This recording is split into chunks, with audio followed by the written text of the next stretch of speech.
ನಮಸ್ಕಾರ. ಕಿರುತೆರೆ ಕಿಕ್ ವಿಶೇಷ ಕಾರ್ಯಕ್ರಮಕ್ಕೆ ಸ್ವಾಗತ. ನಾನು ದೀಪ್ತಿ ಪ್ರಕಾಶ್. ವೀಕ್ಷಕರೇ, ಇವತ್ತು ನಂದ ಗೋಕುಲ ಸೀರಿಯಲ್ ಆಕ್ಟರ್ಸ್ನ ಮಾತಾಡ್ಸಕ್ಕೆ ಹೋಗ್ತಾ ಇದ್ದೀನಿ. ಯಾರನ್ನ ಮಾತಾಡಿಸ್ತೀನಿ, ಅವ್ರ ಜೊತೆ ಎಷ್ಟು ಮೋಜಿ ಮಸ್ತು ಮಾಡ್ತೀನಿ ಅಂತ ನೋಡೋಣ ಬನ್ನಿ. ವೀಕ್ಷಕರೇ, ಇದೀಗ ನನ್ನ ಜೊತೆ ನಂದ ಗೋಕುಲ ಸೀರಿಯಲ್ನ ಕಲಾವತಿ ಅವರಿದ್ದಾರೆ. ಅವ್ರನ್ನ ಮಾತನಾಡಿಸ್ತಾ ಹೋಗೋಣ. ಹಾಯ್ ಮೇಡಮ್, ಹೇಗಿದ್ದೀರಾ? ಹಾಯ್, ಚೆನ್ನಾಗಿದ್ದೀನಿ. ನಮಸ್ತೆ. ನಿಮ್ನ ಕಲಾವತಿ ಅಂತ ಕರಿಬೇಕಾ ಅಥವಾ ನಿಮ್ಮ ನಿಜವಾದ ಹೆಸರಿಂದ ಕರಿಬೇಕಾ, ಅರ್ಚನಾ ಅಂತ? ನೀವು ಹೇಗೆ ಕರೆದ್ರು ನಾನು ನೋಡ್ತೀನಿ. ಯಾಕೆಂದ್ರೆ ನಂದಗೋಕುಲದಲ್ಲಿ ಕಲಾವತಿ ಆಗಿದ್ದೀನಿ ಅಲ್ವಾ. ಕಲಾವಿದ್ರಿಗೆ ಇಂಥದೇ ಅಂತ ಹೆಸರಿರೋದಿಲ್ಲ. ಸೊ ಅದಾದ ಪಾತ್ರ ಮಾಡಿದಾಗ ಆ ಪಾತ್ರದಲ್ಲಿ ನಮ್ಮನ್ನು ನಾವು ತೊಡಗಿಸ್ಕೊಂಡಿರ್ತೇವೆ. ಸೊ ನೀವು ಏನನ್ನ ಹೆಸರು ಕರಿತೀರೋ ಅವಾಗ ನಾವು ಖಂಡಿತ ತಿರುಗಿ ನೋಡ್ತೀವಿ. ಓಕೆ, ಇನ್ನು ನಂದ ಗೋಕುಲ ಸೀರಿಯಲ್ ಜೊತೆ ನಿನ್ನ ಒಡನಾಟ ಹೇಗೆ ಪ್ರಾರಂಭವಾಯ್ತು ಅಂತ ತಿಳಿಸ್ಕೊಡಿ. ನಂದ ಗೋಕುಲ ರೀಸೆಂಟಾಗಿ ಇವಾಗ 5 ತಿಂಗಳಿಂದ ಶುರುವಾಗಿದ್ದು. ಈ ಪ್ರಾಜೆಕ್ಟ್ ಬರೋ ಮುಂಚೆ ಅಂದರೆ ನಂದ ಗೋಕುಲ ಅಂತಾನೆ ಅಲ್ಲ, ಶ್ರವಣ್ ಸರ್ ಒಂದು 3 years ಬ್ಯಾಕು ಕಾಲ್ ಮಾಡಿದ್ರು ನನಗೆ. ಬಟ್ ಆವಾಗ ಇನ್ನೂ ಇದಾಗಿರಲಿಲ್ಲ. ನಾನು ಪುಣ್ಯವತಿ ಅಂತ ಕಲರ್ಸ್ಗೆ ಶುರು ಮಾಡಿದ್ದೆ, ನೆಗೆಟಿವ್ ರೋಲ್ ಮಾಡ್ತಿದ್ದೆ. ಅದಾದಮೇಲಿಂದ ಮತ್ತೆ ಇವರು ಪ್ರೊಡಕ್ಷನಲ್ಲೇ ಕೆಲಸ ಮಾಡುವಂಥ ಅವಕಾಶ ಸಿಕ್ಕಿದ್ದು ನಂಗೆ ತುಂಬಾ ಖುಷಿ ಆಯಿತು. ಮತ್ತು ಇದೇ ಪಾತ್ರ, ಈ ಥರದ್ದೇ ಪಾತ್ರ ಮಾಡಬೇಕು ಅಂತ ಕೆಲವು ಮೆಲುಕು ಹಾಕಿದ್ರು ಅವರು. ಕೆಲವು ಅಂದರೆ ಅಮ್ಮನ ಥರ ಕಾಡಲ್ಲ ಅನ್ನೋದೊಂದು ಮೈನಸ್ ಇದರಿಂದ. ಸೊ ಈ ಒಟ್ಟಿನಲ್ಲಿ ಅಮ್ಮನ ಮಾಡ್ತಾ ಇದ್ದೀನಿ. ಬಟ್ ಅವ್ರು ಅಂದ್ಕೊಂಡಿರೋ ಪಾತ್ರಕ್ಕೂ ಈ ಪಾತ್ರಕ್ಕೂ ಸ್ವಲ್ಪ ಅವ್ರು ಅಂದ್ಕೊಂಡಿದ್ದು ಇದಕ್ಕೆ ಚೇಂಜಸ್ ಆಗಿದೆ ಅಷ್ಟೇ. ಹೌದು, ನೀವು ನೋಡಿದಾಗ ಅಷ್ಟು ದೊಡ್ಡ ಮಕ್ಕಳಿದ್ದಾರೆ ನಿಮಗೆ ಅಂತ ಅನ್ಸೋದೇ ಇಲ್ಲ. ಅಷ್ಟು ಹೆಂಗಾಗಿ ಕಾಣಿಸ್ತಾ ಇದ್ದೀರಾ. Thank you so much. ನಾನು ಆಲ್ರೆಡಿ ಈ ಸೀರಿಯಲ್ ಬಂದು 18-19 years ಆಗ್ತದೆ. ಎಲ್ಲರೂ ಹೇಳ್ತಾರೆ, ಬಟ್ ಅದು ನನಗೆ ಪ್ಲಸ್ ಅನ್ಬೇಕಾ ಮೈನಸ್ ಅನ್ಬೇಕಾ ನನಗೆ ಗೊತ್ತಿಲ್ಲ. ಏನು ಹೇಳಬೇಕೋ ಗೊತ್ತಿಲ್ಲ. ಬಟ್ ಒಂದು ಕಡೆ ಖುಷಿ ಆಗತ್ತೆ, ಅಂದರೆ ಎಲ್ಲರೂ ಏಜ್ ಆಗಿಲ್ಲ, ಅಮ್ಮನ ಥರ ಕಾಣಲ್ಲ ಅಂತ. ಈಗ ಅಮ್ಮನ ಪಾತ್ರಕ್ಕೆ ಕರೀತಾ ಇದ್ದಾರೆ. ಸೊ ಅವಕಾಶ ಸಿಕ್ಕಿಲ್ಲ ಅಂತಲೂ ಬೇಜಾರಂತೂ ಇದೆ ಒಂದು ಕಡೆ. ಅಂದರೆ ಕೆಲವು ಚಾಲೆಂಜಸ್ ಅಂತ ಬರುತ್ತೆ ಅಲ್ವಾ. ಸೊ ಈಗಿಂದೆಲ್ಲ ನೀವು ಅಮ್ಮನೂ ಹೆಂಗಾಗಿರ್ತಾರೆ, ಅತ್ತಿನೂ ಹೆಂಗಾಗಿರ್ತಾರೆ. ಸೊ ಇದರಿಂದ ನನ್ನ ಖುಷಿನೇ ಇದೆ. ಓಕೆ, ನಾನು ಪಾಸಿಟಿವ್ ಆಗಿ ನಾನು ಅದನ್ನ ವೈಬ್ ಕ್ರಿಯೇಟ್ ಮಾಡ್ಕೊತೀನಿ ಅಷ್ಟೇ. 19 ವರ್ಷ ಆಯ್ತು ಆಕ್ಟಿಂಗ್ ಫೀಲ್ಡ್ಗೆ ಬಂದಿ ಅಂತ ಹೇಳಿದ್ರೆ, ಹೇಗೆ ಪ್ರಾರಂಭವಾಯ್ತು ನಿಮ್ಮ ಆಕ್ಟಿಂಗ್ ಜರ್ನಿ? ಅಂದ್ರೆ ನಿಮ್ಮ ಜರ್ನಿ ಹೇಗೆ ಪ್ರಾರಂಭವಾಯ್ತು? ಫಸ್ಟ್ ಸೀರಿಯಲ್ ಯಾವುದು, ಎಲ್ಲದ್ರ ಬಗ್ಗೆ ತಿಳಿಸ್ಕೊಡಿ. ಆಕ್ಚುಲಿ ಕಾಲೇಜಲ್ಲಿ ನಾನು ಯುವ ಫಂಡ ಅಂತ ಕಲರ್ಸ್, ಅವಾಗ ETV ಇತ್ತಲ್ಲ, ಅವಾಗ ಇದು ಡಾನ್ಸ್ ಕರೆದಿದ್ರು. ಅಂದ್ರೆ ಕಾಲೇಜಿಂದ ಕಾಲೇಜು ಪಾರ್ಟಿಸಿಪೇಟ್ ಮಾಡ್ಬೇಕಾಗಿತ್ತು. ಅವಾಗ ನಾನು ಡಾನ್ಸ್ ಮಾಡಿದಾಗ ನನ್ನ ಅಂದ್ರೆ ETVಲಿ ಏನ್ ಕೆಲಸ ಮಾಡ್ತಾರೆ ಕಲರ್ಸ್ ಅಲ್ಲಿ, ಅವ್ರು ನನ್ ಕರೆದ್ಬಿಟ್ಟು ಆಂಕರ್ ಮಾಡ್ತೀರಾ ಅಂತ ಕೇಳಿದ್ರು. ವಾಯ್ಸ್ ಕೇಳ್ಬಿಟ್ಟು ಚಿಕ್ಕ ಮಗು ತರ ಇದೆ, ಹಾಗೆ ಇದೆ ಅಂತ ಹೇಳ್ತಿದ್ರು. ಸರಿ, ಆಮೇಲೆ ವರ್ಷ ಕರೀತಾನೆ ಇದ್ರು, ಬಿಡ್ತಾನೆ ಇರ್ಲಿಲ್ಲ. ಆಂಕರಿಂಗ್ ಮಾಡೋದಕ್ಕಾದ್ರೂ ಮಾಡಿ, ಇಲ್ಲ ನ್ಯೂಸ್ ರೀಡರ್ ಆದ್ರೂ ಆಗಿ ಅಂತೆಲ್ಲ ಹೇಳ್ತಿದ್ರು. ಸೊ ನಾನು ಅದು ತುಂಬ ಏನೋ ಆಸಕ್ತಿ ತೋರಿಸಲಿಲ್ಲ, ಮಾಡ್ತಿದ್ದೆ. ಹೇಗೆ ವಾಯ್ಸ್ ಹೊಡಿಬೇಕು, ಯಾವ ರೀತಿ ಇದು ಮಾಡಬೇಕು, ಅದ್ರ ಬಗ್ಗೆ ನಾನು ಏನು ಇಂಟ್ರೆಸ್ಟ್ ತೋರಿಸಲಿಲ್ಲ. ಅಂದರೆ ಮನೆ ಕಡೆ ನನಗೆ ಓದಬೇಕು, ನಾನು ಯಾವುದಾದ್ರೂ ಒಂದು ಗೌರ್ಮೆಂಟ್ ಜಾಬ್ ಆದರೂ ಆಗಲಿ, ಏನಾದರೂ ಒಂದು ಜಾಬ್ಗಾದರೂ ಒಂದು ಸೆಟಲ್ ಆಗಬೇಕು ಅನ್ನೋ ಒಂದು ಮೈಂಡ್ ಸೆಟ್ ಇಟ್ಕೊಂಡು ಬಂದಿದ್ದೆ. ಸೊ ಮನೆ ಕಡೆ ಎಲ್ಲ ಸ್ವಲ್ಪ ನಾರ್ಮಲ್ ಆಗೇ ಇದ್ವಿ, ಅಷ್ಟೊಂದೇನು ಸೆಟಲ್ ಆಗಿರಲಿಲ್ಲ. Middle class family. ಸೊ ಆ ಥರ ಇದ್ದಿದ್ರೆ ನಾನು ಇದರಲ್ಲಿ ನಾನೇ ದೊಡ್ಡ ಮಗಳಾಗಿರೋದ್ರಿಂದ ಆ ಜವಾಬ್ದಾರಿ ನನಗಿತ್ತು. ಸೊ ಓದ್ಬಿಟ್ಟು ನಾನು ಇದಕ್ಕೆ ಹೋಗೋಣ, ಈ ಫೀಲ್ಡಿಗೆ ನಾನು ಬರೋದು ಯಾವತ್ತೂ ನನ್ನ ಕನಸಲ್ಲೂ ಅನ್ಕೊಂಡಿರಲಿಲ್ಲ. ಸಿಕ್ತು. ಆಮೇಲೆ ಕೆಲ್ಸಕ್ಕೆ ಹೋಗ್ತಿದ್ರು, ಕರೀತಿದ್ರು. ಓಕೆ, ಒಂದ್ಸಲ ಹೀಗೆ ಆಯಿತು. ಸರಿ, ನ್ಯೂಸು ಸಿಗ್ತಿಲ್ಲ, ಆ್ಯಂಕರು ಸಿಗ್ತಿಲ್ಲ, ನೋ ಪ್ರಾಬ್ಲಮ್ ಅಂತ ನಾನು ಹೀಗೆ ನೋಡಬೇಕಾದ್ರೆ ETV ಅಂದರೆ ಕಲರ್ಸಲ್ಲೇ ಭಾಗೀರಥಿ ಅಂತ ಉಮಾಶ್ರೀ ಮ್ಯಾಮ್ದು ಒಂದು ಸೀರಿಯಲ್ ಬರ್ತಿತ್ತು. ಅದನ್ನು ನನ್ನ ಫ್ರೆಂಡ್ ಒಬ್ರು ಮಾಡ್ತಿದ್ರು. ಆವಾಗ ನೀನು ಮಾಡ್ತಿದ್ಯಾ, ಖುಷಿ ಆಗ್ತಿದೆ ನಂಗೆ ನೋಡೋದಕ್ಕೆ, ಒಂದ್ಸಲ ಯಾವುದಾದ್ರೂ ಒಂದು ಸಣ್ಣ ಪಾತ್ರ ಇದ್ರೆ ಹೇಳು ಅಂತ ಹೇಳ್ತಿದ್ದೆ. ನಾನು ಆ್ಯಕ್ಚುಲಿ ಆಪ್ಷನಲ್ ಕನ್ನಡ ಮತ್ತು ಹಿಸ್ಟ್ರಿ ಸ್ಟೂಡೆಂಟ್. ಆವಾಗ ನನಗೆ ಮೆಮೊರಿ ಜಾಸ್ತಿ ಇತ್ತು, ಇವಾಗ ಮೆಮೊರಿ ಕಮ್ಮಿ. ಕನ್ನಡ ಸ್ಟೂಡೆಂಟ್ ಅಂದ್ರೆ ಪೇಜ್ ಗಟ್ಲೆ ಅನ್ನೋದಕ್ಕಿಂತ ಸುಮ್ಮನೆ ಏನೋ ಬರ್ಕೊಂಡು ಏನೋ ಗೀಚೋದು ಅನ್ನೋ ಪೀಠಿಕೆ ಇದೆ, ಅದಕ್ಕೆ ಆದಂಥ ಒಂದು ಇದಿದೆ. ನಮ್ಮ ಕಾಲೇಜೂ ಅಷ್ಟೇ, ಒಳ್ಳೆ ಕಾಲೇಜ್ ಸಿಕ್ತು ನನಗೆ. ಮತ್ತೆ ಟೀಚರ್ಸ್ ಗುರುಬಲ ಅಂತ ಹೇಳ್ತೀವಿ, ಅದು ನಂಗೆ ಚೆನ್ನಾಗಿತ್ತು. ಸೊ ಇದರಿಂದ ನಾನು ಕ್ಲಾಸ್ಗೆ ಹಿಸ್ಟ್ರಿಲಿ ಫಸ್ಟ್ ಬಂದೆ. ನನ್ನ ಡಿಗ್ರಿಲಿ. ಆಮೇಲೆ ನಾನು ಡಿಗ್ರಿ ಎಲ್ಲ ಮುಗಿಸೋದ್ಮೇಲೆ ಮೈಸೂರು ಯೂನಿವರ್ಸಿಟಿ ಕರೆಸ್ಪಾಂಡೆನ್ಸ್ ಅಲ್ಲಿ ಇದು ಮಾಡಿದೆ. ಆವಾಗ ನಾನು ಅದನ್ನು ಹಿಸ್ಟ್ರಿ ತಗೊಂಡೆ. ನಾನು ಇದು ಮಾಡಿದೆ, MN ಹಿಸ್ಟ್ರಿ ಮಾಡಿದೆ. ಆಪ್ಷನಲ್ ಕನ್ನಡ ಮಾಡಬೇಕಾಗಿತ್ತು. ಅಂದರೆ ನನಗೇನಂದರೆ ಒಂದು ಟೀಚರ್ನ ಅವಶ್ಯಕತೆ ಇತ್ತು. ಬಟ್ ಕೆಲ್ಸಕ್ಕೆ ಹೋಗ್ತಿದ್ದೆ ನಾನು. ಈ ಕಾಲೇಜ್ಗೆ ಹೋಗ್ಬೇಕಾದ್ರೆ ಟೈಪಿಂಗ್ ಕನ್ನಡ ಇಂಗ್ಲೀಷ್ ಸೀನಿಯರ್ ಮಾಡಿದ್ದೆ, ಶಾರ್ಟ್ ಹ್ಯಾಂಡ್ ಮಾಡೋದಕ್ಕೆ ಇದು ಮಾಡಿದ್ದೆ, ಬಟ್ ಎಕ್ಸಾಮ್ ತೊಗೊಳ್ಳಿಲ್ಲ. ಇದು ಕನ್ನಡ ಇಂಗ್ಲೀಷ್ ಎರಡು ಟೈಪಿಂಗ್ ಆಗಿದೆ, ಎಲ್ಲನೂ ಫಸ್ಟ್ ಕ್ಲಾಸಲ್ಲಿ ಪಾಸ್ ಮಾಡಿದೆ. ಅದ್ರ ಜೊತೆಗೆ ಕಂಪ್ಯೂಟ್ರ್ ಮಾಡ್ತಿದ್ದೆ, ಫೋಟೋಶೂಟು, ಅಕೌಂಟ್ಸು, ಪೇಜ್ ಮೇಕರು, ಈಗೇನು ನಾವೆಲ್ಲ ಕರಿತೀವಿ ಆ ಥರದ್ದೆಲ್ಲ ಕಲ್ತ್ಕೊಳ್ತಿದ್ದೆ. ಸೊ ಡಿಗ್ರಿ ಮುಗಿಸೋ ಅಷ್ಟರಲ್ಲಿ ನಾನು ಒಂದು ಇದರಲ್ಲಿ ಬಂದಿದ್ದೆ. ಸೊ ಅಕೌಂಟ್ ಅಂದರೆ ಒಂದ್ಸಲ ಏನಾದರೂ ಕೆಲಸ ಹೇಳ್ಕೊಟ್ರೆ ಅದ್ರ ತಕ್ಕನ ನಂಗೆ ಅದನ್ನ ರೂಢಿಸ್ಕೊಂಡು ಮಾಡ್ತಿದ್ದೆ, ಕಲಿತಿದ್ದೆ. ಓದಿರೋದು MA in history, but account assistant ಆಗಿ ಪೀನಿಯಾ ಸೆಕೆಂಡ್ ಸ್ಟೇಜಲ್ಲಿ ಫ್ಲೋರ್ ಮಿಲ್ ಕಂಪ್ನಿ ನಾನು ಕೆಲಸ ಮಾಡ್ತಿದ್ದೆ. ಅದು ಮುಲಾಂಬೋ ಫ್ಲೋರ್ ಮಿಲ್ ಕಂಪ್ನಿ ಅಂತ ನೋಡ್ಕೊಳ್ತಿದ್ದೆ. ಅಂದರೆ ಅಕೌಂಟ್ಸ್ ತೀರಾ ಬರೆಯೋದು ಅಂತಲ್ಲ, ಏನು ಕಂಪ್ನಿ ವೈಸ್ ಅವ್ರದ್ದು ಇದೆಯೋ ಅದನ್ನ ಮ್ಯಾನೇಜ್ ಮಾಡ್ಕೊಂಡು ಹೋಗಿದ್ದೆ. ಕೆಲಸ ಚೆನ್ನಾಗಿ ಮಾಡ್ತಿದ್ದೆ. ಸೊ ಎಲ್ಲ ಒಂಥರ ಅಪ್ರಿಷಿಯೇಟ್ ಮಾಡಿದ್ರು. ಯಾರೋ ಒಂದು ಕೊರಿಯರ್ ಆಫೀಸಲ್ಲಿ ಕೆಲಸ ಮಾಡಿದಾಗ ಈ ಕಂಪ್ನಿಗೆ ಹುಡುಗಿ ಚೆನ್ನಾಗಿ ಕೆಲಸ ಮಾಡ್ತಾಳೆ, ಹಾರ್ಡ್ ವರ್ಕರು ಅಂದ್ಬಿಟ್ಟು ಈ ಫ್ಲೋರ್ ಮಿಲ್ ಕಂಪ್ನಿಗೆ ಕೆಲ್ಸಕ್ಕೆ ಸೇರಿಸಿದ್ರು. ಅವ್ರು ಈ ಥರದ್ದು ನೋಡೋದು, 5 ಕಂಪ್ನಿ ಇತ್ತು, ಅವರು ಎಲ್ಲ ಚೆನ್ನಾಗಿ ನೋಡ್ಕೊಳ್ಳೋದ್ರಿಂದ ನಮ್ಮ ಒಂಥರ ನನ್ನ ಬಾಸ್ ಖುಷಿಯಾಗಿದ್ರು. ಆಮೇಲೆ ಹಿಂಗೆ ಚಾನ್ಸ್ ಸಿಕ್ತು, ಸೀರಿಯಲ್ಗೆ ಬಂದೆ. ಒಂದು ದಿವಸ ಅಂತ ಬಂದೆ, ಅದು ರೆಗ್ಯುಲರು ನನಗೆ ಸೀರಿಯಲ್ ಪಾತ್ರಕ್ಕೆ ಅವಕಾಶಗಳು ಸಿಕ್ತು. ಆಗ ಕಂಠೀರವ ಸ್ಟುಡಿಯೋದಲ್ಲಿ ತುಂಬ ಶೂಟಿಂಗ್ ನಡೀತಾ ಇತ್ತು. ನನಗೀಗಲೂ ನೆನಪಿದೆ. ಅಂದರೆ ನಂಗೆ ಮೆಮೊರಿ ಪವರ್ ಚೆನ್ನಾಗಿತ್ತು. ಅಂದರೆ ಹೇಗೆ ಆ್ಯಕ್ಟಿಂಗ್ ಮಾಡಬೇಕು ಅಂತ ಗೊತ್ತಾಗ್ತಿರಲಿಲ್ಲ ನನಗೆ. ನಾಗಾಭರಣ ಸರ್ ಟೀಮಲ್ಲಿ MK ಮಠ್ ಅಂತ ಇದ್ರು, ಅವರು ನನಗೆ ಗೈಡ್ ಮಾಡ್ತಿದ್ರು. ಡೈಲಾಗ್ ಹೇಳ್ತೀಯ, ಅನುಭವಿಸ್ಕೊಂಡು ಹೇಳು, ನಾ ಪಾತ್ರದಲ್ಲಿ ಇನ್ವಾಲ್ವ್ ಆಗೋ, ಯಾವ ರೀತಿ ಆಗಬೇಕು, ನೀನು ನೋಡಿದಾಗ ನಿನ್ನ ಮನಸ್ಥಿತಿ ಹೇಗಾಗುತ್ತೆ ಹೇಳ್ಕೊಟ್ರು. ಆಕ್ಚುಲಿ ನಿಜ ಹೇಳಬೇಕು ಅಂದರೆ ನಮ್ಮ ಮನೇಲಿ ಟಿವಿನೇ ಇರಲಿಲ್ಲ. ನಾನು ಡಬಲ್ ಡಿಗ್ರಿ ಗ್ರಾಜುಯೇಷನ್ ಮುಗಿಸೋರ್ಗು 7th ಸ್ಟ್ಯಾಂಡರ್ಡಲ್ಲಿ ನಮ್ಮ ಮನೇಲಿ ಕರೆಂಟ್ ಹೋಗಿದ್ದು. ಅಲ್ಲಿಂದ ನಾನು ಡಿಗ್ರಿ ಮುಗಿಸೋವರೆಗೂ ನಮ್ಮ ಮನೇಲಿ ಕರೆಂಟು ಇರಲಿಲ್ಲ, ಟಿವಿನೂ ಇಲ್ಲ. ಸೊ ಆ ಥರ ನಾನು ಓದ್ಕೊಂಡ್ ಬಂದಿದ್ದು. ಬಟ್ ಇವಳು ಹೆಂಗೆ ಮಾಡ್ತಾಳೆ, ಡ್ಯಾನ್ಸ್ ಎಲ್ಲ ಇಷ್ಟ. ನಾನು ಮಾಧುರಿ ದೀಕ್ಷಿತ್ ಮ್ಯಾಮ್ ಫ್ಯಾನು. ಅದ್ರ ಜೊತೆಗೆ ಆಪ್ತ ಮಿತ್ರ ಸೌಂದರ್ಯ ಮ್ಯಾಮ್ ಇದ್ರಲ್ಲ, ಅವ್ರ ಪರ್ಫಾರ್ಮೆನ್ಸು ಆದರೂ ನನಗೆ ತುಂಬ ಒಂಥರ ಕ್ರೇಜ್. ನನಗೆ ಡ್ಯಾನ್ಸ್ ಆಗಲಿ ಇದಾಗಲಿ, ಬಟ್ ಯಾವುದೇ ಕ್ರೇಜ್ ಇಟ್ಕೊಂಡು ಇಲ್ಲಿಗೆ ಬರಬೇಕು ಅನ್ನೋ ಒಂದು ಹಂಬಲ ಆಗಲಿ, ಆತಂಕ ಆಗಲಿ ಅಥವಾ ಅವಕಾಶಕ್ಕೆ ಈ ಥರದ್ದು ಯಾವುದೂ ಇರಲಿಲ್ಲ ನನಗೆ ಕೆಲಸ ಮಾಡ್ತಿದ್ದು ಮಾಡ್ಕೊಂಡು ಹೋಗ್ಬೇಕು ಅಂತ. ಒಂದೇ ಒಂದು ಕ್ಯಾರೆಕ್ಟರ್ಗಂತ ಬಂದಿದ್ದು. ಹೀಗೆ ಎಲ್ಲರೂ ಒಬ್ರಿಗೊಬ್ರು ಪರಿಚಯ ಆಯಿತು. ಒಂದು ಪರ್ಫಾರ್ಮೆನ್ಸ್ ಮಾಡಿದೆ, ಕಾದಂಬರಿ ಎಲ್ಲ 1 ಡೇ ಕ್ಯಾರೆಕ್ಟರ್ ಥರ ಎಲ್ಲ ಸಿಕ್ಕಿತ್ತು. ಮಾಡಬೇಕಾದ್ರೆ ಮಹೇಶ್ ಸಾರಂಗ್ ಸರು, ನೀವು 1 ಡೇ ಕ್ಯಾರೆಕ್ಟರ್ ಮಾಡಬೇಡಿ, ನೀವು ಚೆನ್ನಾಗಿ ಮಾಡ್ತೀರಾ, ಪರ್ಫಾರ್ಮ್ ಮಾಡ್ತಾ ಇದ್ದೀರಾ, ಸೊ ನೀವೇನು ಮಾಡಿ ಒಳ್ಳೆ ಯಾವುದಾದ್ರೂ ಕ್ಯಾರೆಕ್ಟ್ರು ಬರುತ್ತಲ್ಲ, ರೆಗ್ಯುಲರ್ ಕ್ಯಾರೆಕ್ಟ್ರು, ಅದಕ್ಕೆ ಜಂಪ್ ಆಗಿ ಅಂದರು. ಆಯಿತು ಅಂತ ಅಂದೆ. ಬಟ್ ಏನು ನೋಡಿ ಗುರುಬಲ ಚೆನ್ನಾಗಿದೆ ಅಂತ ಹೇಳೋದಕ್ಕೆ ಗೈಡ್ ಮಾಡಿದ್ರು. ಯಾವಾಗಲಾದರೂ ಇದನ್ನ ನೆನ್ಪು ಮಾಡಿ ಕರೀತಿದ್ರು. ಆಮೇಲೆ ZEE TVಲಿ ನಾನು ಪಾಂಡುರಂಗ, ಪಾರ್ವತಿ ಪರಮೇಶ್ವರ ಕಾಮಿಡಿ ಸೀರಿಯಲ್ಗೂ ನಾನು ತೊಡಗಿಸ್ಕೊಂಡೆ. 1 ಡೇ ಕ್ಯಾರೆಕ್ಟರ್, ಅದೆಲ್ಲ ರೆಗ್ಯುಲರ್ ಅಲ್ಲ. ಆಮೇಲೆ ಹೋಗ್ತಾ ಹೋಗ್ತಾ ನನ್ನ ಜರ್ನಿ, ಸೀರಿಯಲ್ ಜರ್ನಿ ಬದುಕು ಇಂದ ಶುರು. ಕಲರ್ಸ್ ಕನ್ನಡ ಬದುಕು ಇಂದ ಶುರು ಆಯಿತು. ಅಲ್ಲಿಂದ ಕ್ಯಾರೆಕ್ಟರ್ಗಳು ಕೊಟ್ಟರು, ಅನುಭವಿಸ್ಕೊಂಡು ಮಾಡ್ತಿದ್ದೆ, ಇದು ಮಾಡ್ತಿದ್ದೆ. ಕೆಲವು ಎಮೋಷ್ನಲ್ ಕ್ಯಾರೆಕ್ಟರ್ ನನಗೆ ಪ್ಲಸ್ಗಳಾಯಿತು. ಆಮೇಲೆ ತುಂಬ ಎಮೋಷನಲ್ಸ್ ಮತ್ತು ಏನು ಹೇಳ್ತಾರೆ, ಮುಗ್ಧೆ ಇರೋವಂಥ ಆ ಥರ ಇರೋದ್ರಿಂದ ಎಲ್ಲರೂ ಇನ್ನೋಸೆಂಟು ಆ ಥರ ಅಂತ ಎಲ್ಲ ಪಾತ್ರಗಳು ಮಾಡ್ತಿದ್ದೆ. ಬಂಗಾರ ಮಾಡಿದೆ, 4 ವರ್ಷ ಮಾಡಿದೆ. ಸೊ ನನಗೆ ಗೊತ್ತಿಲ್ಲದಿರೋ ಅಂಥದ್ದೇನು ಅಂತ ಅಂದರೆ, ನನಗೆಲ್ಲೂ ಇಲ್ಲಿ ಬಾವಿಲಿರೋ ಕಪ್ಪೆ ಥರ ನಾನು, ನಂಗೇನೂ ಇಲ್ಲ. ಬಟ್ ಭರಣಾಸರು ಇವರೆಲ್ಲ ಇದು ಮಾಡಿದಾಗ ಪತ್ರಿಕೆಯಲ್ಲಿ ನನಗೆ ಇವ್ರಿಗೆ ಆರ್ಯಭಟ್ಟ ಇಂಟರ್ನ್ಯಾಷನಲ್ ಅವಾರ್ಡು ಬೆಸ್ಟ್ ಇದು ಅಂತ ಬಂದಿದೆ ಅಂತ ಹೇಳಿದ್ರು. ನಂಗೆ ಖುಷಿನೇ ಆಯಿತು. ಬಟ್ ಅದು ಸಣ್ಣದು ದೊಡ್ಡಗಳ ನನ್ನ ಇದರಲ್ಲಿ ನನಗೆ ಅದು ದೊಡ್ಡದೇ ಇದ್ದಿದ್ದು ನಂಗೆ ತುಂಬಾ ಖುಷಿ ಆಯಿತು. ಸೊ ಈ ಥರ ಪಾತ್ರಗಳನ್ನ ಮಾಡ್ಕೊಂಡು ಹೋದಾಗ ಟೀಮ್ ಚೆನ್ನಾಗಿತ್ತು. ಒಳ್ಳೆ ಲೆಜೆಂಡ್ಸ್ಗಳ ಜೊತೆ ನಾನು ಕೆಲಸ ಮಾಡಿದೆ. ಅವರ ಹಾವಭಾವ ಆಗಲಿ, ಅವರು ರೀತಿ ನೀತಿಗಳಾಗಲಿ, ಯಾರೂ ನನಗೆ ಹಿಂಗಿರಬೇಕು, ಈ ರೀತಿ ಮಾಡಬೇಕು ಅಂತ ಹೇಳ್ಕೊಟ್ಟಿಲ್ಲ. ಪ್ರತಿಯೊಂದು ನೋಡ್ತಾ ನೋಡ್ತಾ ನೋಡ್ತಾ ಕಲ್ತ್ಕೊಂಡೋದೆ. ನಾನು ಆ್ಯಕ್ಚುಲಿ ಮಾತವಾಗೆಲ್ಲ ತುಂಬ ಕಮ್ಮಿ, ಎಲ್ಲರ ಜೊತೆ ಮಿಂಗಲ್ ಆಗ್ತಿದ್ದೆ.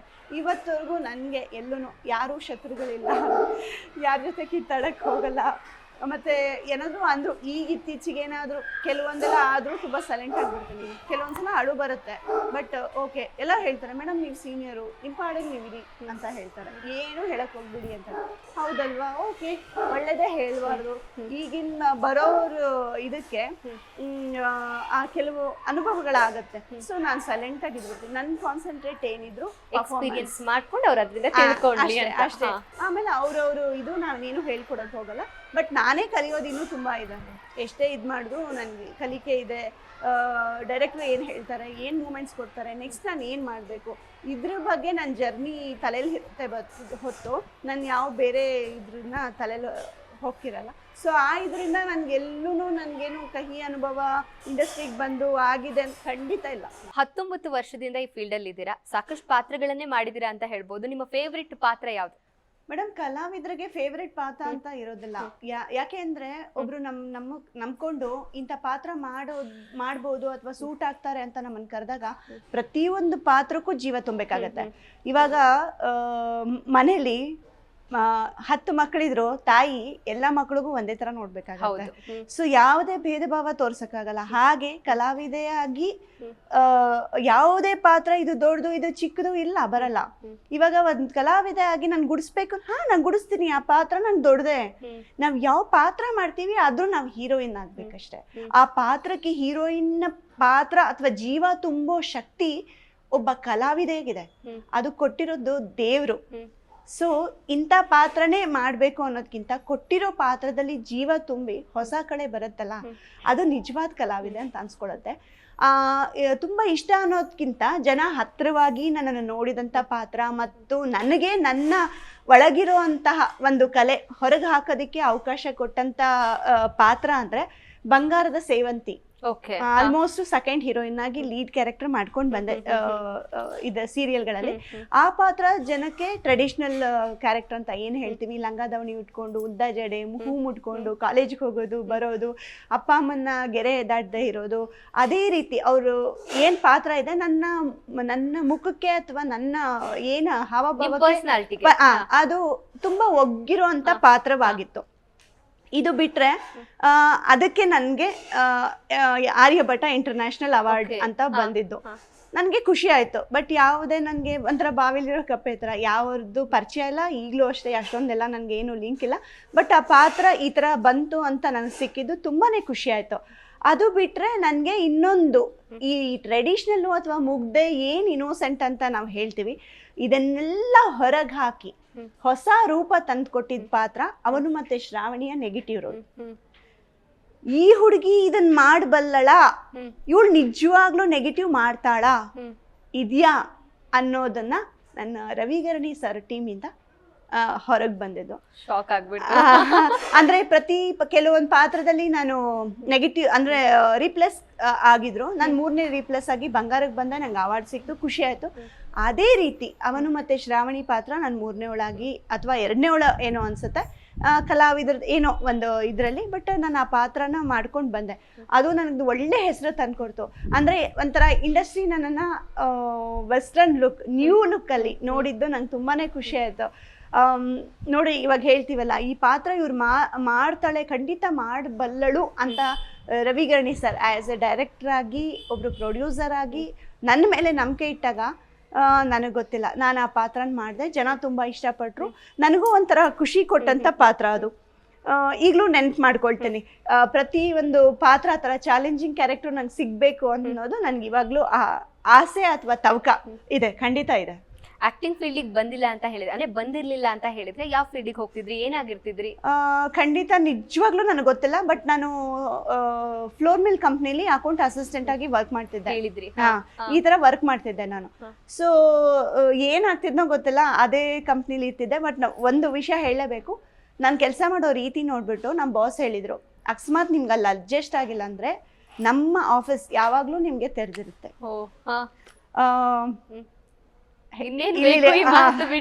ಅಂದ್ರೆ ಎಲ್ಲಿ ಹೋದ್ರು ಈ ಗುರುಬಲ ಇದೆಯಲ್ಲ, ಇದು ಶಕ್ತಿ. ನಾವು ಕೆಲಸ ಮಾಡೋ ರೀತಿ, ಯಾವ ಕೆಲಸ ಆಗ್ಲಿ, ಇವಾಗ ನೋಡಿ ಕಲಾವಿದೆ ಆಗಿ ನಾವು ಹೊಸತನ ಗುರುತಿಸ್ಕೊಳ್ಳೋದು, ನಮ್ದೇ ಆದಂತ ಒಂದು ಸ್ಥಾನನ ಕಲ್ಪಿಸ್ಕೊಳ್ಳೋದು ಒಂದು ಕಷ್ಟದ್ದೇ ಇರುತ್ತೆ.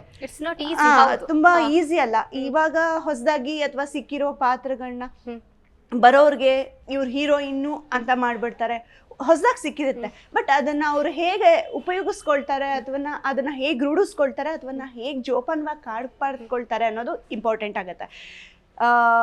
ಎಷ್ಟೋ ಸರಿ ನಾನು ನೋಡಿರೋ ಹಂಗೆ ತುಂಬಾ ಜನ ಬಂದು ಹೋಗಿದ್ದಾರೆ. ಅಟ್ಲೀಸ್ಟ್ ಇವಾಗ 1000 ರೂಪಾಯಿ ನೋಟ್ ಬಾಯ್ ಆಯ್ತು, 2000 ರೂಪೀಸ್ ಬಾಯ್ ಆಯ್ತು. ನೀವು ನೋಡ್ದಾಗೆ 20 ರೂಪೀಸ್ ಕಾಯಿನ್ ಬಂದಿರ್ಬೇಕಲ್ಲ, ನೋಟು ಹರಿತಾ ಇದೆ ಅಂತ ಕಾಯಿನ್ ಆಗಿದೆ. ಸೊ ಕಾಯಿನ್ಗಳು ನಾವು ಈಗಲೂ ಸದ್ದಾಗ್ತಿದೆ. ಸೊ ಅದಕ್ಕೆ ಖುಷಿ ಆಗುತ್ತೆ. ಅಂದ್ರೆ ಖಾಲಿ ಡಬ್ಬ ಸೌಂಡ್ ಮಾಡದೇ ಇರ್ಬೋದು, ತುಂಬಿದ ಡಬ್ಬ ಸೌಂಡ್ ಮಾಡಲ್ಲ. ಬಟ್ ನೋಟ್ ಹರಿತಾ ಇದೆ ಅಂತ ಯೋಚನೆ ಮಾಡಿ ಕಾಯಿನ್ ಮಾಡಿದಾರ. ಸೊ ಏನಕ್ಕೆ ಮಾಡಿರ್ಬೋದು ಅಂತನ, ಏನೋ ಹೊಸ ಬಂದಿದೆ ಅಂದ್ರೆ ಅದ್ರ ಯೋಚನೆ ಹಿಂದೆ ಇರ್ಬೇಕಲ್ಲ. ಆ ಕಾಯಿನ್ ನಾವಾಗಿದ್ದೀವಿ. 10 ಸೇರಿದ್ರೆ 20 ಆಗ್ಬೇಕು. 20 ಸೇರ್ತಾ 2000 ಆಗುತ್ತೆ, 200 ಆಗುತ್ತೆ, 200ರಿಂದ 2000 ಆಗುತ್ತೆ, ಇನ್ನು ಅದೇ 2000ದಿಂದ ಲಕ್ಷನೂ ಆಗ್ಬೋದು. ಹನಿ ಹನಿ ಕೂಡಿದ್ರೇನೆ ಸೊ 20 ರೂಪಾಯಿ ಕಾಯಿನ್ಗಳಾಗಿದೀವಿ ನಾವು. ಆ ಕಾಯಿನ್ ಇಂದ ನಾಳೆ 50 ರೂಪಾಯಿ ಕಾಯಿನ್ ಬರ್ಬೋದು, 100 ರೂಪಾಯಿ ಕಾಯಿನ್ ಬರ್ಬೋದು. ಚೆನ್ನಾಗಿ ಹೇಳಿದ್ರಿ. ಸದ್ದು ಬರ್ತಾನೆ ಇರ್ಬೇಕು ಅಷ್ಟೇ. ಎಲ್ಲೋ ಒಂದ್ ಕಡೆ ಇದಾರೆ. ಈಗ ನನ್ಗೆ 5-6 ವರ್ಷದ ಹಿಂದೆ ಮದ್ವೆ ಆಯ್ತು. ಸೊ ಕೊರೋನಾ ಟೈಮಲ್ಲಿ ಸೊ ನಾನು ಪ್ರೆಗ್ನೆಂಟ್ ಆಗಿದೆ. ಅದಕ್ಕಿಂತ ಹಿಂದೆ ನಾನು ಜೀವನದಿ ಅಂತ ಟೈಟಲ್ ಕ್ಯಾರೆಕ್ಟರ್ ಮಾಡ್ತಿದ್ದೆ ಬೀಸು ಸರ್ ಅವರ ಪ್ರೊಡಕ್ಷನ್ ಅಲ್ಲಿ. ಅದರಲ್ಲಿ ನನ್ನ ಲಾಯರ್ ಪಾತ್ರ, ಮತ್ತೆ ಆಟೋ ಓಡಿಸ್ಬೇಕಾಗಿತ್ತು. ಆಟೋನು ಕಲ್ತೆ, ಆಟೋನು ಓಡಿಸ್ತಿದ್ದೆ. ಆಮೇಲೆ ಕೇಟರಿಂಗ್ ಬಿಸ್ನೆಸ್ ಮಾಡೋ ನಂಗೆ ಖುಷಿ ಕೊಟ್ಟು ಈ ತರದ ಪಾತ್ರಗಳು. ನಂಗೆ ಅವಾರ್ಡ್ಗಿನ್ನ ಜನ ನನ್ನನ್ನ ಗುರುತಿಸಿ ಈ ತರ ಮಾಡಿದೀರಾ ಅಂತ ಹೇಳಿದಾಗ ಖುಷಿನೇ ಬೇರೆ. ಹೇಳದ್ನಲ್ಲ, ನಾನು ಆಟೋ ಓಡಿಸ್ತಾ ಇದ್ದೆ, ಲಾಯರ್ ಕ್ಯಾರೆಕ್ಟರ್ ಮಾಡ್ತಿದ್ದೆ, ಕೇಟರಿಂಗ್ ಮಾಡ್ತಿದ್ದೆ. ಇವಾಗ್ಲೂ ನನ್ನ ರಿಯಲ್ ಲೈಫಲ್ಲೂ ನಾನು ಕುಕಿಂಗ್ದು ಸಿಕ್ಕಾಪಡೆ ಕ್ರೇಜ್ ಇದೆ. ಸೊ ನಾನು ಅಡುಗೆ ಚೆನ್ನಾಗಿ ಮಾಡ್ತೇನೆ. ಮನೆ ಊಟನೇ ನಾನು ಜಾಸ್ತಿ ಪ್ರಿಪೇರ್ ಮಾಡೋದು. ಸೊ ನನ್ಗೆ ಮನೆ ಊಟ ಇಷ್ಟ ಆಗುತ್ತೆ. ಯಾವ ಡಿಶ್ ತುಂಬಾ ಚೆನ್ನಾಗಿ ಮಾಡ್ತೀರಾ? ನಿಮ್ ಮಕ್ಳಿಗೆ ಯಾವ್ದು ಇಷ್ಟ? ನನ್ನ ಮಗಳಿದ್ದಾಳೆ. ಓಕೆ, ನನ್ನ ಮಗಳಿಗೆ ಯಾವುದು ಅಂತ ಇಲ್ಲ. ಈಗ ಹೊಸದಾಗಿ ಅವಳು ನನ್ನ ಹೆಲ್ತಿ ಫುಡ್ ಅಂದ್ರೆ ಸೊಪ್ಪು ತರಕಾರಿ. ನಂಗೆ ಡಯಟ್ ಅನ್ನೋದು ಗೊತ್ತಿಲ್ಲ. ಸೊ ಅಂದ್ರೆ ಆಯಿಲ್ ಕಂಟೆಂಟ್ ಕಮ್ಮಿ ಇರುವಂತದ್ದು ಹೆಲ್ತಿ ಫುಡ್ಸ್. ಈ ಪಿಜ್ಜಾ ಬರ್ಗರು ತಿಂತೀವಿ ತುಂಬಾ ರೇರ್, ವರ್ಷಕ್ಕೆ 1 ಸಲ ಅಥವಾ 2 ಸಲ ಅಷ್ಟೇ. ತಿನ್ನೋದೇ ಇಲ್ಲ ಅಂತ ಸುಳ್ಳು ಹೇಳಕ್ ಬರಲ್ಲ, ತಿಂತಿ ಅಪರೂಪ. ನನ್ಗೆ ಅಷ್ಟೇ. ಆಮೇಲೆ ನನ್ ಮಗಳಿಗೆ ಇವಾಗ ಚಪಾತಿ ಮಾಡ್ತೀವಿ, ಅದು ಒಳಗಡೆ ಏನಾದ್ರು ಚೀಸ್ ಅಥವಾ ತುಪ್ಪ ಏನೋ ಒಂದ್ ಹಾಕೊಟ್ಟು ಅದ್ರನ್ನೇ ಪಿಜ್ಜಾ ತರ ಮಾಡಿ ಏನೇನೋ ಹಾಕಿ ಮಾಡ್ಕೊಟ್ಟಾಗ ಇಷ್ಟ ಆಗತ್ತೆ. ಅಂದ್ರೆ ಮಕ್ಳಿಗೆ ಏನ್ ಇಷ್ಟನೋ, ಇವಾಗ ನಾವು ಒಂದ್ ಬಟ್ಟೆ ಹಾಕೊಂಡಿದ ತಕ್ಷಣ ಇದೇ ಒಡವೆ ಹಾಕೋಬೇಕು, ನಾನು ಹೀಗೆ ರೆಡಿ ಆಗ್ಬೇಕು, ಹೀಗೆ ಹೇರ್ ಸ್ಟೈಲ್ ಮಾಡ್ಕೋಬೇಕು ಅಂತ ಹೇಗಿರುತ್ತೋ, ತಿನ್ನೋದ್ರಲ್ಲಿ ಮಕ್ಕಳನ್ನ ಏನ್ ಇಷ್ಟ ಪಡ್ತಾರೋ ಆ ಮಕ್ಕಳ ಜೊತೆಗೆ ನಾವು ಪ್ರತಿ ಒಂದು ಆಹಾರನ ಅಲಂಕರಿಸ್ಕೊಂಡ್ ಕೊಟ್ಟಾಗ ಅವ್ರಿಗೂ ಅದು ನೋಡಕ್ಕೂ ಖುಷಿ ಅನ್ಸುತ್ತೆ, ಇಷ್ಟನೂ ಆಗತ್ತೆ, ನಿಮಗೂ ಖುಷಿ ಆಗುತ್ತೆ. ನಮ್ಗೇನ್ ಖುಷಿ ಅಂತ ಅಂದ್ರೆ ಅವ್ರು ತಿಂದು ಇಷ್ಟಪಟ್ಟು ತಿಂತಾರೆ ಅಂದ್ರೆ ಮಾಡಿದಕ್ಕೂ ಸಾರ್ಥಕ ಆಯ್ತು. ಎಲ್ಲ ಅಮ್ಮಂದ್ರು ಅಷ್ಟೇ. ಆ ಪೊಸಿಷನ್ ಅಲ್ಲಿ ಬಂದಾಗ್ಲೇ ಅದ್ರದ ಬೆಲೆ ಗೊತ್ತಾಗೋದು. ಸೊ ನನ್ಗೆ ಆ ಕ್ರೇಜ್ ಇದೆ. ನಾವು ಏನು ಅಂದ್ರೆ ಸೊಪ್ಪು ತರಕಾರಿ ಸ್ವಲ್ಪ ಜಾಸ್ತಿ ಯೂಸ್ ಮಾಡ್ತೇನೆ. ಅವಳಿಗೇನು ಬಾಳೆಕಾಯಿ ಫ್ರೈ ಇಷ್ಟ ಆಗತ್ತೆ, ಒಂಥರ ಮನೇಲೆ ಗೋಬಿ ಏನ್ ಬೇಕು ಅದು ಡ್ರೈ ಗೋಬಿ ಏನ್ ಇಷ್ಟ ಆಗುತ್ತೆ ಒಂದ್ಸಲ ನೋಡ್ತೀನಿ ಮಾಡ್ತೀನಿ. ಅದ್ರ ಜೊತೆಗೆ ನಂದು ಒಂದೊಳ್ಳೆ ಹಾಬಿ ಅಂತ ಅಂದ್ರೆ ತುಂಬಾ ಬುಕ್ಸ್ ಓದ್ತಾ ಇದ್ದೆ ನಾನು. ಕತೆಗಳು ಓದ್ತಿದ್ದೆ. ಕೆಲವು ಕತೆಗಳು ಸೀರಿಯಲ್ ಆಗಿ ಬಂದಾಗ ಆ ಪಾತ್ರ ಮಾಡೋದಕ್ಕೆ ನನಗೆ ತುಂಬಾ ಅನುಕೂಲ ಆಯ್ತು. ದೂರದರ್ಶನಲ್ಲೂ ಮಾಡಿದೀನಿ. ಶಾಲಿನಿ ಅಂತ ವೀಕ್ಲಿ ಟ್ವೈಸ್ ಅದು ಬರ್ತಿತ್ತು, ಅದ್ರಲ್ಲಿ ಮಾಡ್ತಿದ್ದೆ. ಕುಂತಿ ಅಂತ ಅರುಣಾಚಲಂ ಸರ್ ಇದಾರಲ್ಲ, ಅವರು ಇದ್ರಲ್ಲಿ ಪ್ರೊಡಕ್ಷನ್ ಅಲ್ಲಿ ಕೆಲಸ ಮಾಡ್ತಿದ್ದೆ. ನೆಕ್ಸ್ಟ್ ಅದಾದ್ಮೇಲೆ ಇವಾಗ ರೀಸೆಂಟ್ ಆಗಿ ಒಂದು 5-6 ಇಯರ್ಸ್ ಬ್ಯಾಕು ಜೀವನದಿ ಅಂತ ಮಾಡಿದೆ. ಈಗ ಅದಾದ್ಮೇಲೆ ಮತ್ತೆ ನಾನು ಪುಣ್ಯವತಿ ಅಂತ ಎಂಟ್ರಿ ಕೊಟ್ಟೆ, ನೆಗೆಟಿವ್ ರೋಲ್ ಮಾಡ್ತಿದ್ದೆ. ಅದು ಒಂದು 1 ಇಯರ್ ಆಯ್ತು. ಅದಾದ್ಮೇಲೆ ಈಗ ಮತ್ತೆ ಅಮ್ಮನಿಗೆ ಪ್ರಮೋಷನ್ ಸಿಕ್ಕಿದೆ ನನಗೆ. ಸೊ ಅಮ್ಮ ಪಾತ್ರ ಮಾಡ್ತಾ ಇದ್ದೀನಿ. ಖುಷಿ ಇದೆ. ಯಾವುದೇ ಪಾತ್ರ ಆಗ್ಲಿ ಅದಕ್ಕೆ ಜೀವ ತುಂಬೋದಷ್ಟೇ ನಮ್ಗೆ ಕೆಲಸ. ಇದೇ ಪಾತ್ರ ನಾನು ಚಿಕ್ಕವಳ ತರ ಕಾಣ್ತೀನಿ, ಹಿಂಗ್ ಬರ್ಲಿಲ್ಲ, ಹಂಗ್ ಇದು ಬೇಡ ಅದು ಬೇಡ ಯಾವುದು ಇಲ್ಲ ನನಗೆ. ಅಂದ್ರೆ ನನ್ಗೆ ಏನ್ ಕಮ್ಮಿ ಇದ್ರೂ ಪರವಾಗಿಲ್ಲ, ಡೈಲಾಗು ಮತ್ತೆ ಪರ್ಫಾರ್ಮೆನ್ಸ್ ಕಮ್ಮಿ ಆಗ್ಬಾರ್ದು. ಅದೊಂದು ತವಕ ಇದೆ ಇವಾಗ್ಲೂ. ಅದೊಂದು ಅದ್ರಲ್ಲಿ ಮಾತ್ರ ನಾನು ಸೆಲ್ಫಿಶ್. ಯಾರು ಎಲ್ಲಾರ್ದು ಬರುತ್ತೆ, ಓಕೆ ಎಲ್ಲಾರ್ದು ಬರ್ಲಿ, ಎಲ್ಲ ಇರ್ಲಿ. ಆ ಸಿಚುಯೇಷನ್ ಅಲ್ಲಿ ನನ್ಗೆ ಅಂತ ಒಂದು ಮಾತು ಕೊಟ್ಬಿಟ್ರೆ ಅಥವಾ ನಂದೇ ಅಂತ ಒಂದು ಇದು ಮಾಡ್ಬಿಟ್ರೆ ನಂದೇ ಆದ ಹೊಸದನ್ನ ಕ್ರಿಯೇಟ್ ಮಾಡ್ಕೊಳ್ತೇನೆ. ಇಲ್ಲಿ ನನಗೆ ತುಂಬಾ ಖುಷಿ ಆಗುತ್ತೆ. ಸರ್ಗೇನಾದ್ರು ಈ ತರ ಇದೆ, ಹೆಂಗ್ ಮಾಡ್ಲಿ ಅಂತ ಕೇಳ್ತೇನೆ ಫಸ್ಟ್. ಅವ್ರ ಮನ್ಸಲ್ಲಿ ಏನಿದೆ ಅಂತ ನಾನು ತಿಳ್ಕೊಳ್ಳೋ ಪ್ರಯತ್ನ ಪಡ್ತೀನಿ. ಓಕೆ ಏನಾದ್ರು ಚೇಂಜಸ್ ಮಾಡಿದ್ರೆ ಈ ತರ ಇಷ್ಟ ಆದ್ರೆ ಮೇಡಮ್ ಮಾಡಿದ್ರಿ ಅಂತಾರೆ. ಹೌದಾ ಸರ್, ಏನಾದ್ರು ಬಂದಿಲ್ಲ ಸರ್, ಏನೋ ನನಗೆ ತಪ್ಪ ಅನ್ಸಿದೆ, ಸರಿ ಮಾಡ್ಬೋದಾ ಅಂದ್ರೆ ಅದಕ್ಕೂ ಅವಕಾಶ ಕೊಡ್ತಾರೆ.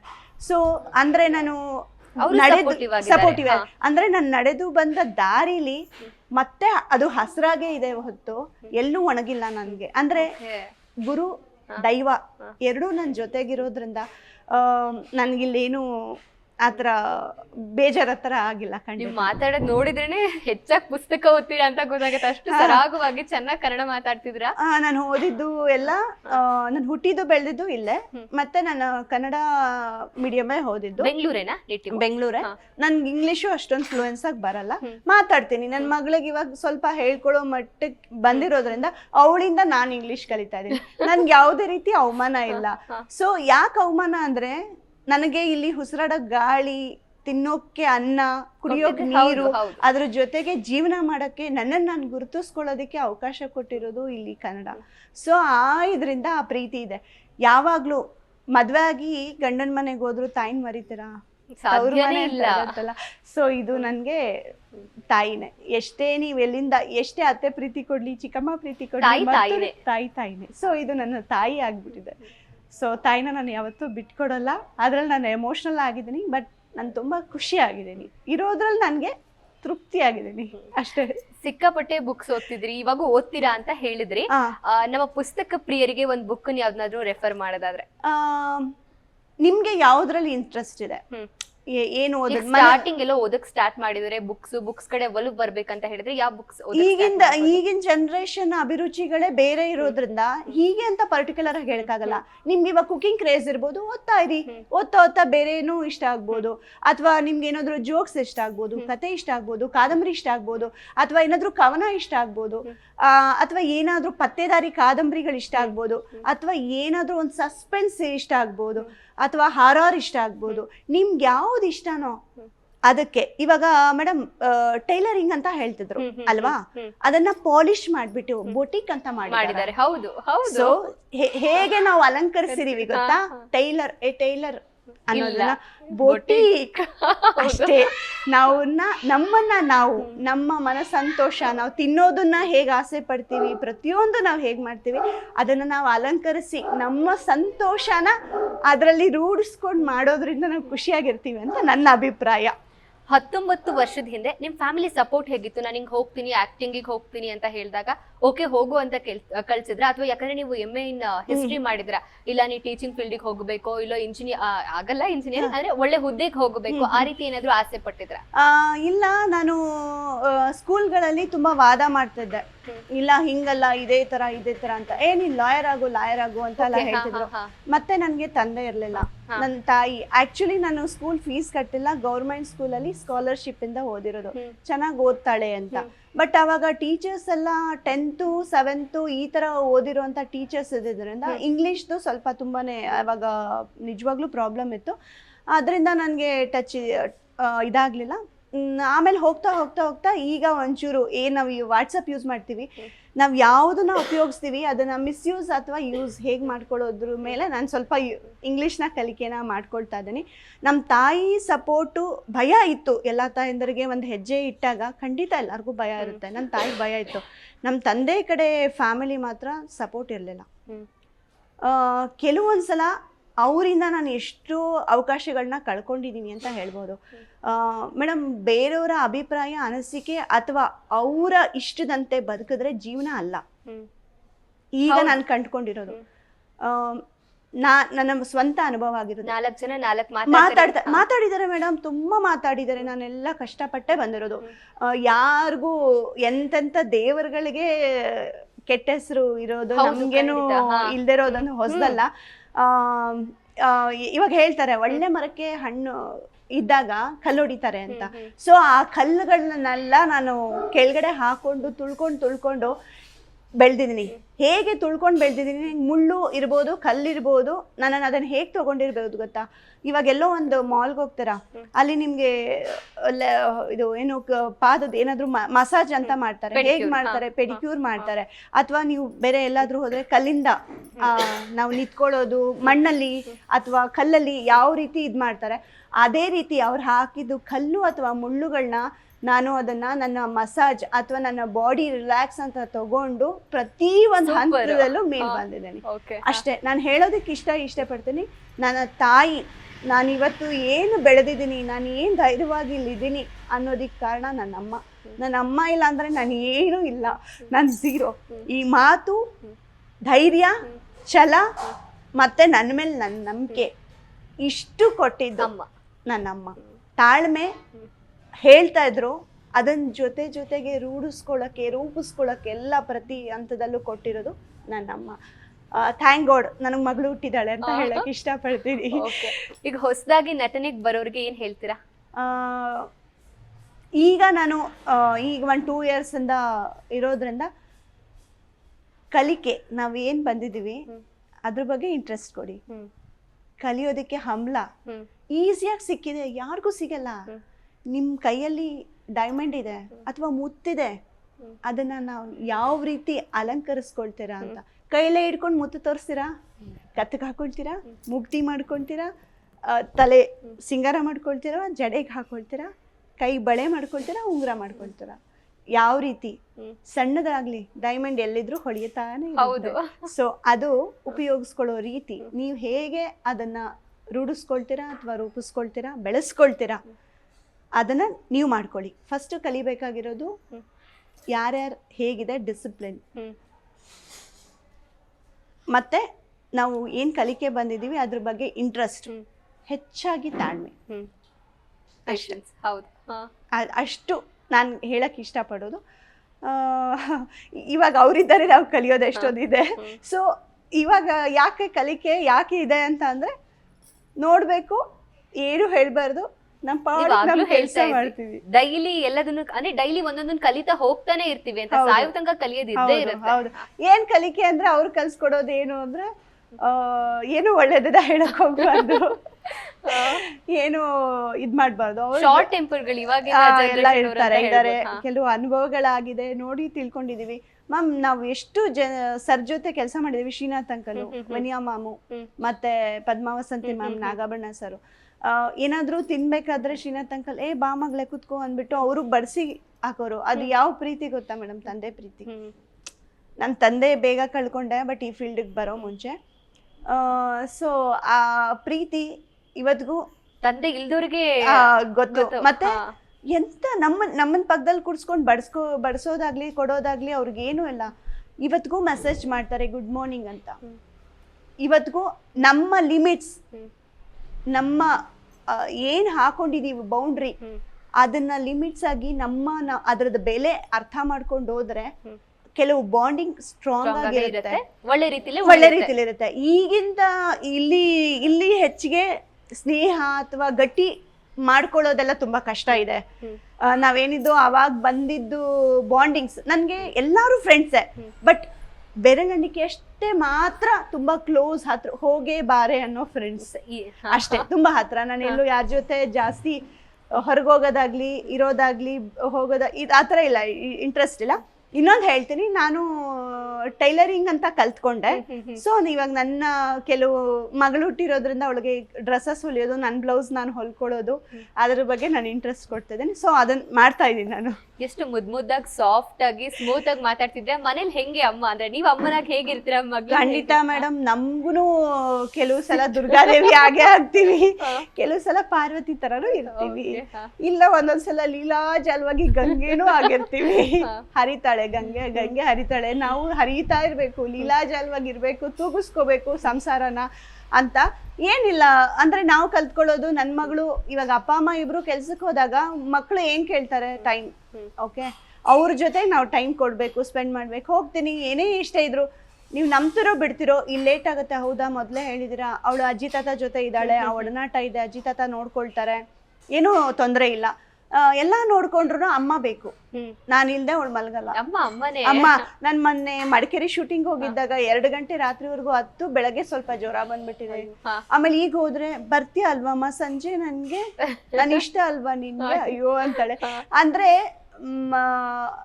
ಏನ್ ಗೊತ್ತಾ ಮ್ಯಾಮ್, ಇವಾಗ ನಮ್ ತಾಯಿ ಹತ್ರ ನಾವು ಹೇಗ್ ಬಾಂಡಿಂಗ್ ಬೆಳೆಸ್ಕೊಂಡ್ವಿ, ಆ ಎಮೋಷನಲ್ಸ್ ಹೇಗ್ ಇಟ್ಕೊಂಡ್ವಿ, ನನ್ನ ಮಗಳಿಂದಾನು ಇವಾಗ ಸಿಗ್ತಿದೆ ಅಲ್ಲ, ಅದು ಸೋ ಲಕ್ಕಿ ಮ್ಯಾಮ್. ಇವಾಗ ದುಡ್ಡು ಇರೋರು ಶ್ರೀಮಂತರು ಅನ್ನೋದ್ಕಿಂತ ಪ್ರೀತಿ ಅಟ್ಯಾಚ್ಮೆಂಟ್ ಇಲ್ದೇ ಇರೋರೆ ಅವ್ರು ಬಡವರು. ಖಂಡಿತ ಆ ಪ್ರೀತಿ, ವಿಶ್ವಾಸ, ಬಾಂಧವ್ಯ ಮತ್ತೆ ಕೆಲವು ಅಟ್ಯಾಚ್ಮೆಂಟ್ ಇದೆಯಲ್ಲ, ಅದನ್ನ ಜೋಪಾನವಾಗಿ ತಗೊಂಡು ಹೋಗಿರೋರೆ ತುಂಬಾ ಶ್ರೀಮಂತರು ಅಂತ ಹೇಳಕ್ ಇಷ್ಟಪಡ್ತೀನಿ. ಓಕೆ, ನಾನು ಇವಾಗ ಒಂದಿಷ್ಟು ಫನಿ ಕ್ವೆಶನ್ಸ್ ಕೇಳ್ತೀನಿ, ಆನ್ಸರ್ ಮಾಡ್ತಾ ಹೋಗಿ ನೋಡೋಣ.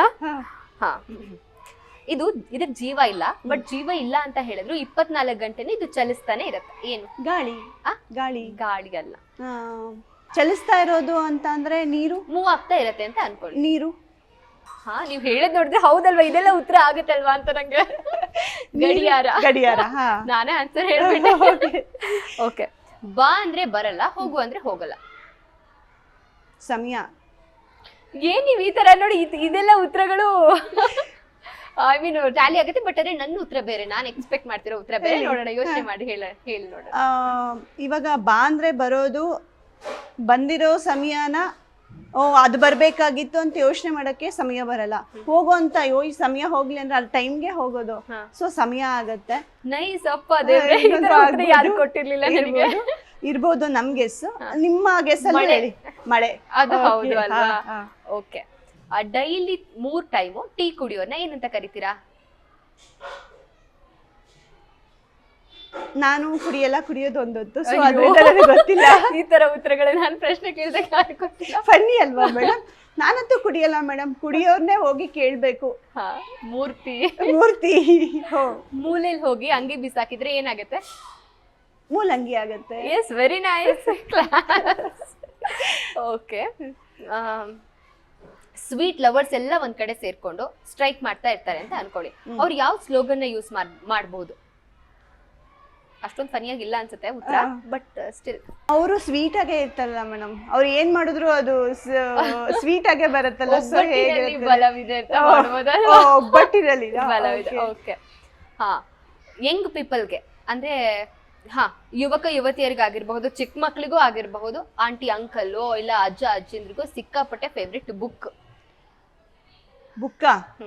ಫೇವ್ರೆಟ್ ಎಲ್ಲಾರ್ಗೂ ಇಷ್ಟ ಆಗುವಂತದ ತಿಂಡಿದಿರ್ಬೋದು ಮೇಡಮ್. ಇಲ್ಲ, ಫೇಸ್ಬುಕ್. ಓಕೆ, ನೀವ್ ಆತರ ಯೋಚನೆ ಮಾಡ್ತೀರಾ? ಯಾಕಂದ್ರೆ ನನ್ ಮೊಬೈಲ್ ಕಮ್ಮಿ, ಅದರಿಂದ ನೀವ್ ಆತರ ಯೋಚನೆ ಮಾಡ್ತೀರಾ. ಹೇಳಿಲ್ವಾ, ಈಗಿನ ಜನರೇಷನ್ಗೂ ನಮ್ಮ ಜನರೇಷನ್ಗೂ ಎಷ್ಟು ವ್ಯತ್ಯಾಸ ಇದೆ ಅಂತ. ನೀವೆಲ್ಲ ಫೇಸ್ ಮಾಡ್ತಿದಾರಲ್ಲ, ಅದಕ್ಕೆ ಫೇಸ್ಬುಕ್. ನಾನ್ ತಿಂಡಿ ಬಗ್ಗೆ ಯೋಚನೆ ಮಾಡ್ಬೋದು ಅಥವಾ ಬೇರೆ ತರ ಯೋಚನೆ ಮಾಡ್ಬೋದು. ಅಂದ್ರೆ ನನ್ನ ಯೋಚನೆಗಳು ಬೇರೆ ರೀತಿ ಇರ್ಬೋದು. ಇಬ್ರು ಆಗತ್ತೆ, ನೀವು ಕೊಟ್ಟಿರೋದು ಆಗತ್ತೆ, ನನ್ನ ಯೋಚನೆ ಬೇರೆ ಇದೆಯಲ್ವಾ? ಸರಿ, ಆಯ್ತು. ಈಗ ಇನ್ನೊಂದು ಪ್ರಶ್ನೆ ಆಯ್ತು. ತಿನ್ನಕ್ ಆಗದೆ ಇರೋ jam? Traffic jam madam. Very nice. ಅದು ಗಾಡಿ ಓಡಿಸ್ಕೊಂಡ್ ಬರೋರ್ತೆ ಗೊತ್ತಾಗತ್ತೆ. ಹೌದು ಹೌದು. ಊರಿದೆ, ಜನರಿಲ್ಲ, ನದಿ ಇದೆ, ನೀರಿಲ್ಲ, ರೋಡ್ ಇದೆ, ಬಟ್ ವೆಹಿಕಲ್ಸ್ ಓಡಾಡೋದೇ ಇಲ್ಲ.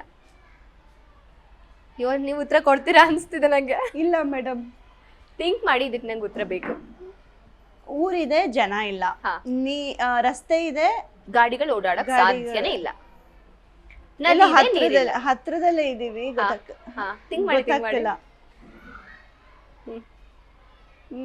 ಗೊತ್ತಿಲ್ಲ ಮೇಡಮ್. ಥಿಂಕ್ ಮಾಡಿ. ಅಷ್ಟೊಂದು ತಲೆ ಕೆಡಿಸ್ಕೊಳಕ್ ಆಗ್ತಿಲ್ಲ, ಇದು ಪೇಷನ್ಸ್ ಇಲ್ಲ. ಆಕ್ಟಿಂಗ್ ಬೇಕಾದ್ರೆ ಹೇಳಿ, ಏನ್ ಬೇಕಾದ್ರೂ ಆಕ್ಟ್ ಮಾಡ್ಬಿಡ್ತೀವಿ. ಈ ತರ ಕ್ವಶನ್ಸ್ ಎಲ್ಲ ಕೇಳೋ ಮ್ಯಾಪ್. ಹೌದಲ್ವಾ? ಹಸಿರು ಗಿಡದ ಮೇಲೆ ಮೊಸರು ಚೆಲ್ಲಿದೆ, ಇದು ಈಸಿಯಾಗಿ ಹೇಳ್ಬೋದು. ಹಸಿರು ಗಿಡದ ಮೇಲೆ ಮೊಸರು ಚೆಲ್ಲಿದೆ, ಮಲ್ಲಿಗೆ. Yes, correct. ನನ್ ಮಲ್ಲಿಗೆ ಹೂವು. ಕಾಲಿಲ್ಲ ಓಡಾಡತ್ತೆ, ತೋಳಿಲ್ಲ ಈಜುತ್ತೆ. ಕಾಲಿಲ್ಲ ಓಡಾಡತ್ತೆ, ಕೈಯಿಲ್ಲ ಈಜಾಡತ್ತಾ? ತೋಳಿಲ್ಲ ಈಜುತ್ತಾ? ಹತ್ರದಲ್ಲೇ ಇದೆ, ಬಟ್ ಅದನ್ನ ಕಂಡ್ರೆ ಎಲ್ಲರಿಗೂ ಭಯ. ನೀವೇ ಹೇಳ್ಬಿಡಿ ಮೇಡಮ್. ಹಾವು. Nice. Okay, thank you so much. ನಿಮ್ ಜೊತೆ ಮಾತಾಡಿ ನನಗಂತೂ ಸಿಕ್ಕಾಪಟ್ಟೆ ಖುಷಿ ಆಯ್ತು ಅಂತಾನೆ ಹೇಳ್ಬೋದು. ನಿಮ್ ಉತ್ತರಗಳಂತೂ ಸಿಕ್ಕಾಪಟ್ಟೆ ಸ್ಮಾರ್ಟ್ ಆಗಿತ್ತು, ಆನ್ಸರ್ಗಳೆಲ್ಲ. Thank you so much. Thank you so much. ಕೊನೆಯದಾಗಿ ನಮ್ ವೀಕ್ಷಕರಿಗೆ ಏನಾದ್ರು ಹೇಳೋದಾದ್ರೆ? ಇಷ್ಟು ವರ್ಷದಿಂದ ನಿಮ್ಮ ಪ್ರೀತಿ ಮತ್ತೆ ಬೆಂಬಲ, ಪ್ರೋತ್ಸಾಹ, ಎಲ್ಲ ಸಹಕಾರ, ಕಡೆವರೆಗೂ ಒಬ್ಬ ಕಲಾವಿದೆಯಾಗಿ ಎಲ್ಲರಿಗೂ ಪ್ರೀತಿ ಹಂಚ್ತಾ ಇದ್ದೀರಾ. ಅದರಲ್ಲಿ ನನಗೂ ಒಂಚೂರು ಪ್ರೀತಿ ಹಂಚ್ತಾನೆ ಹೋಗಿ ಅಂತ ಹೇಳೋದಕ್ಕೆ ಇಷ್ಟಪಡ್ತೀನಿ. ನಿಮ್ಮೆಲ್ಲರೂ ಸಹಕಾರಕ್ಕೆ ಧನ್ಯವಾದ. ನೋಡಿದ್ರಲ್ಲ ವೀಕ್ಷಕರೇ, ನಾನಂತೂ ನಂದಗೋಕುಲ ಸೀರಿಯಲ್ ಸೆಟ್ ಅಲ್ಲಿ ಸಿಕ್ಕಾಪಟ್ಟೆ ಎಂಜಾಯ್ ಮಾಡಿದೆ. ನೀವು ಕೂಡ ಎಂಜಾಯ್ ಮಾಡಿದ್ರಿ ಅಂತ ಭಾವಿಸ್ತಾ ಇನ್ನೊಂದು ಸಂಚಿಕೆಯಲ್ಲಿ ಮತ್ತೊಬ್ಬ ಗೆಸ್ಟ್ ಜೊತೆ ನಿಮ್ಮ ಮುಂದೆ ಬರ್ತೀನಿ. ಅಲ್ಲಿವರೆಗೂ ನೋಡ್ತಾ ಇರಿ ಜೀ ಕನ್ನಡ ನ್ಯೂಸ್, ಸತ್ಯವೇ ಸುದ್ದಿಯ ಜೀವಾಳ.